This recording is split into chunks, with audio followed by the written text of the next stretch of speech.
Phone tapping కు ప్రధాన బాధ్యుడు KCR. General administration department అనేది ఏదైతే ఉన్నదో ఇది ముఖ్యమంత్రి గారి యొక్క పరిధిలో ఉంటుంది. జనరల్ అడ్మినిస్ట్రేషన్ డిపార్ట్మెంట్ ఈ ఫోన్ ట్యాపింగ్ అనేది ఏదైతే ఉందో ముఖ్యమంత్రి గారి పరిధిలో ఉన్నటువంటి ఒక జనరల్ అడ్మినిస్ట్రేషన్ డిపార్ట్మెంట్ పరిధిలో దొరుకుతుంది. లా అండ్ ఆర్డర్ అనేది ఏదైతే ఉందో home is different from law and order. ఇది లా అండ్ ఆర్డర్ కింద ఏదైతే ఉందో ముఖ్యమంత్రి గారి యొక్క ఆలోచన సూచనలకు అనుగుణంగా ఫోన్ ట్యాపింగ్ జరుగుతుంది.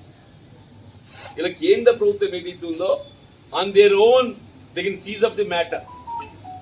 కేంద్ర ప్రభుత్వం ఏదైతే ఉందో on their own they can seize of the matter and refer to CBI. కేంద్ర ప్రభుత్వం ఏదైతే ఉందో ఇది సైబర్ క్రైమ్ కింద భావించి టెలిఫోన్ ట్యాపింగ్ అనేది ఏదైతే ఉందో ఇది కేంద్ర ప్రభుత్వ పరిధిలోకి వచ్చే అవసరం ఉంది. చెప్పండి phone tapping straight away they can seize up the matter and they can take up the investigation through CBI. KCR 100% ఇందులో ఇరకపోతుంది. 100% ఇరకపోతుంది. మీకు గుర్తు చేస్తాను నేను, ఇప్పుడు రేవంత్ రెడ్డి గారి ఓటుకు నోటు అనేది ఒక ఆరోపణ వచ్చింది కదా, అందరికీ అవకాశం కల్పిస్తారు. నిరుపేద వర్గాలు అందరిలో ఉన్నారు. నిరుపేద వర్గాలు అందరిలో ఉన్నారు. మేమందరికీ అవకాశం కల్పిస్తాం. ఈ రిజర్వేషన్ మేము మోడీ గారి దాకా కుచ్చిత బుద్ధి కాదు. మోడీ గారి దాకా ఏది ఇస్తుందో దాని వల్ల కేవలం పెట్టుబడి దాని వర్గాల కొమ్ము కాసే విధంగా ఆలోచన విధానం. మోడీ గారి ఆలోచన విధానం ఇవాళ పెట్టుబడిదారి వర్గాల కొమ్ము కాసే విధంగా ఉన్నది. కానీ కాంగ్రెస్ పార్టీ ఆ విధంగా కాదు. కేవలం పెట్టుబడిదారి వర్గాలకు సంబంధించే కాకుండా సమాజంలోని సామాజిక వెనుకబడదని గురవుతున్న వారికి అందరికీ ఏదైతుందో మేము హక్కు కల్పిస్తాం. భవిష్యత్తులో మీరు ఇకనైనా ముస్లింలు అనే ఒక పదం వాడకండి. ఎందుకంటే ముస్లిం రిజర్వేషన్ సౌకర్యం కలిగిస్తుంది మీరు.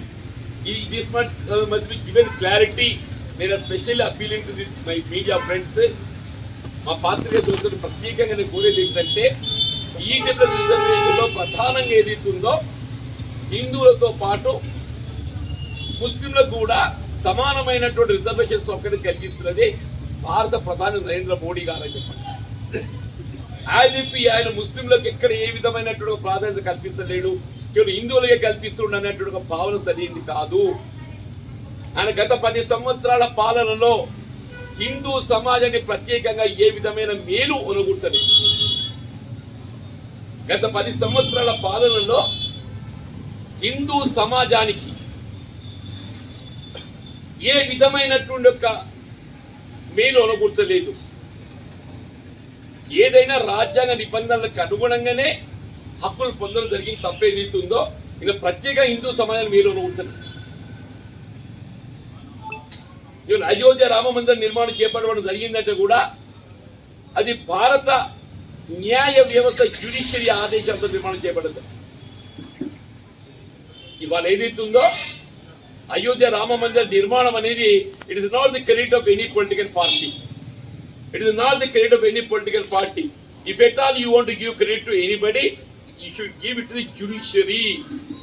ఆ యొక్క గౌరవము ఆ క్రెడిట్ ఇవ్వాలని చెప్పంటే న్యాయ వ్యవస్థకి ఇవ్వాలని చెప్పంటారు. అయోధ్యలో రామ మందిర నిర్మాణం చేపట్టడం జరిగిందంటే అది న్యాయ వ్యవస్థ తీర్పు అనుగుణంగా మాత్రం చేపట్టదు. ఆ న్యాయ వ్యవస్థ తీర్పును ఎవరమైనా గౌరవించాలి. ఆనాడు 86లో ఏదైతుందో ఆనాడు